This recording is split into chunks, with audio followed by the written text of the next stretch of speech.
నిజాంపేట మండల నూతన ఎంఈఓగా యాదగిరి బుధవారం పదవి బాధ్యతలు స్వీకరించారు. ఈ సందర్భంగా ఆయన మీడియాతో మాట్లాడుతూ ప్రభుత్వ పాఠశాలలను బలోపేతం చేసేందుకు కృషి చేస్తున్నామన్నారు.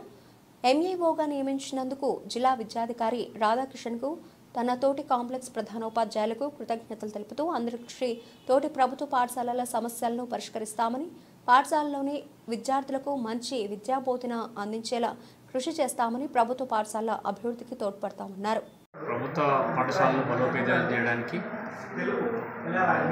ఆఫీసర్స్ చేయడంలో భాగంగా మా నిజాంపేట మండలకు ఎంఈఓను ప్రతి మండలానికి ఎంఈఓగా ఎఫ్ఏసి ఎంఈఓగా అలాట్ చేయడం జరిగింది.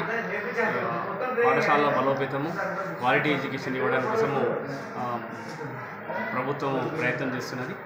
దాంట్లో భాగంగానే అందరూ ఎంఈఓ రావడం, అదేవిధంగా ప్రతి పాఠశాలలో క్వాలిటీ ఎడ్యుకేషన్ చేయడానికి చేసినటువంటి ప్రభుత్వానికి ధన్యవాదాలు తెలియజేస్తూ, మనము ఈ మండలంలో ప్రతి పాఠశాల యొక్క క్వాలిటీ పెంచడానికి కోసము ప్రయత్నం చేస్తాను.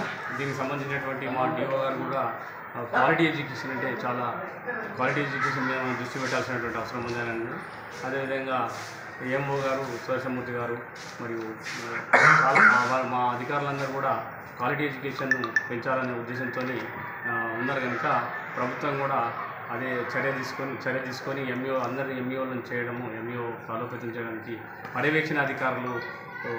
పర్యవేక్షణ కోసము ఎంఈఓగా నన్ను ఇక్కడ ఈ నిజాంపేట ఎంఈఓగా చేయడానికి చేసినటువంటి వాటికి మా డిఓ గారికి మరియు ప్రభుత్వానికి ధన్యవాదాలు తెలియజేస్తున్నాం. ఈ అందరి కూర్చొని మా కాంప్లెక్స్ హెడ్ మాస్టర్ల మరియు ఉపాధ్యాయుల కూర్చొని మేము ఈ మండలంలోని క్వాలిటీ ఎడ్యుకేషన్ ఇవ్వడానికి ప్రయత్నం చేస్తామని తెలియజేస్తున్నాం.